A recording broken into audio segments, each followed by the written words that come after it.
সাল্লাল্লাহু আলাইহি ওয়াসাল্লাম, মা তাশাব্বাহা বিকওমিন ফাহুয়া মিনহুম, যেই কওমের অনুসরণ যেই ব্যক্তি করবে কিয়ামতের ময়দানে তারই পদাঙ্ক বান্দা অনুসরণ করবে। বান্দার কোনো অপরাধ গোপন থাকবে না, বান্দারা দলে দলে বিভক্ত হয়ে যাবে। দেখবে যে তার আমলনামা কে কার ডান হাতে পড়ে কার বাম হাতে পড়ে। তখন কি হবে?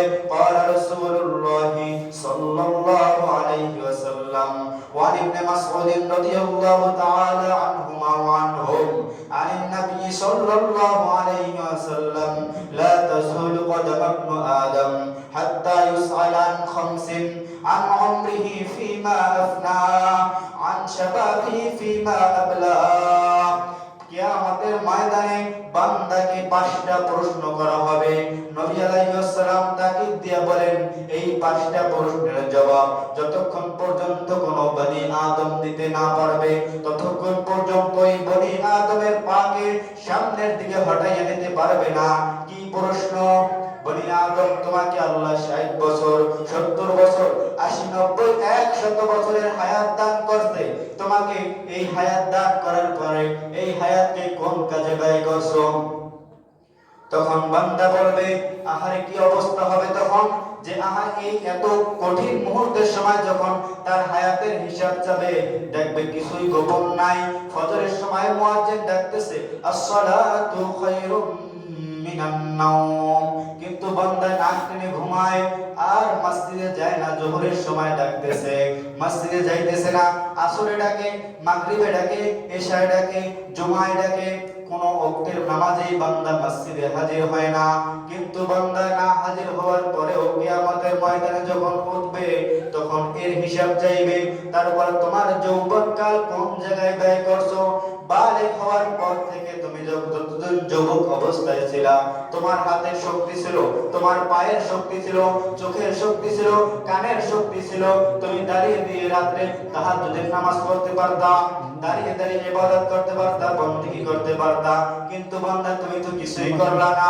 তুমি তোমার যৌবনকালটা বندگিতে কাটাইতে পারো নাই, তুমি তোমার যৌবনকালটা আল্লাহর ইবাদতে কাটাইতে পারো নাই, বরং তোমার যৌবনকালটা তুমি গুনাহের কাজে কাটাই দিলা। এর হিসাব আল্লাহর কাছে দিতে হবে। এবং সম্পদ কিভাবে অন্বেষণ করছো, কিভাবে খরচ করছো, এটার হিসাব আল্লাহর কাছে দেওয়া লাগবে।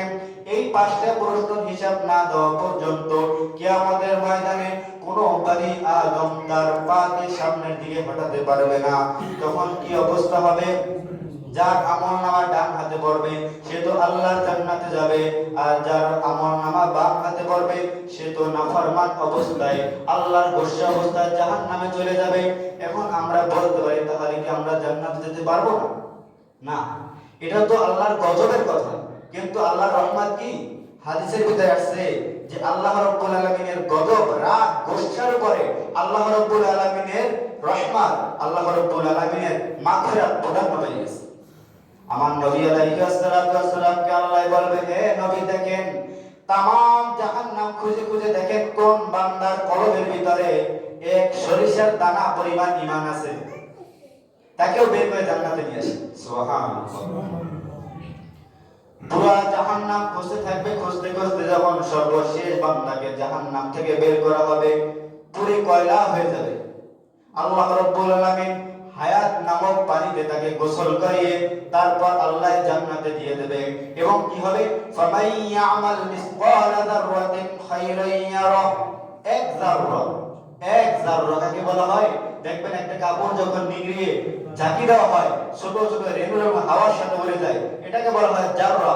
এই এক যাররা পরিমাণ নেক আমল যদি বান্দা করে তো এটার পুরস্কার আল্লাহ তাআলা দেবে। ওয়ামাই ইয়ামাল মিসকালা যাররাতিন শাররান ইয়ারা, এক যাররা পরিমাণ গুনার কাজ করছে সেটার পুরস্কার আল্লাহ দেবে।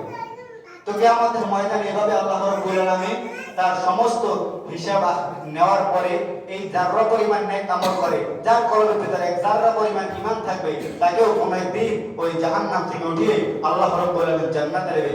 কাজেই আল্লাহ রাব্বুল আলামিনের কাছে বেশি বেশি দোয়া করি, আল্লাহ আমরা দুনিয়াতে যতদিন থাকবো ইবাদতের উপর যেন থাকতে পারি এবং যেইভাবে ইবাদত করলে তুমি খুশি হও সেভাবে ইবাদত করার তৌফিক দান কর। আমিন।